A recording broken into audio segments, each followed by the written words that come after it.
Okay, this is a very quick video. If you got a HP Wave 600, you want to boot into a USB to install Windows 10 maybe. That's what I'm going to do now. Plug in the USB. This is a UEFI type. Connect the HDMI.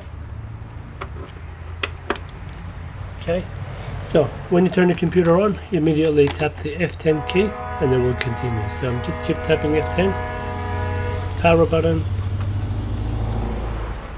keep tapping F10.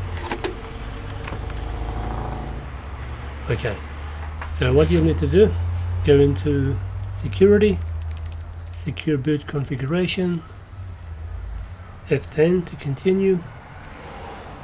Secure boot needs to be disabled. A legacy boot is up to you. If your USB doesn't boot in this mode, you'll need to turn this to enabled as well.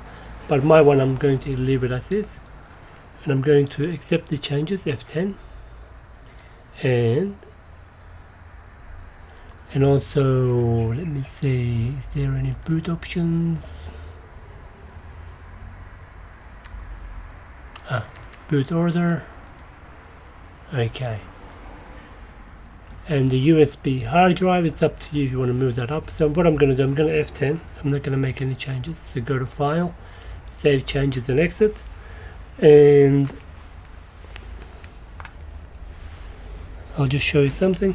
Once we save and exit the changes and reboot, just tap the F9 key all the time to bring the boot menu. Okay, so I'll go back to HDMI.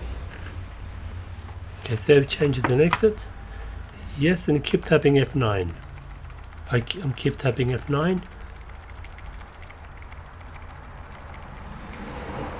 Keep tapping F9. We'll get a message like this. Okay, so type in your code 5051.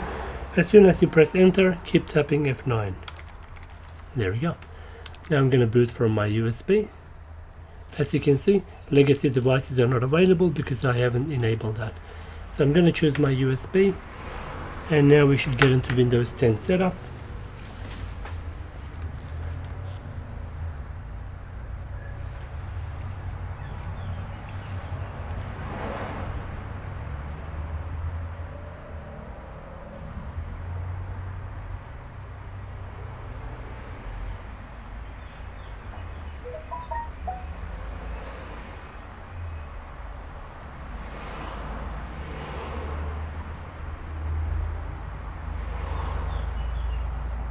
Okay, there we go.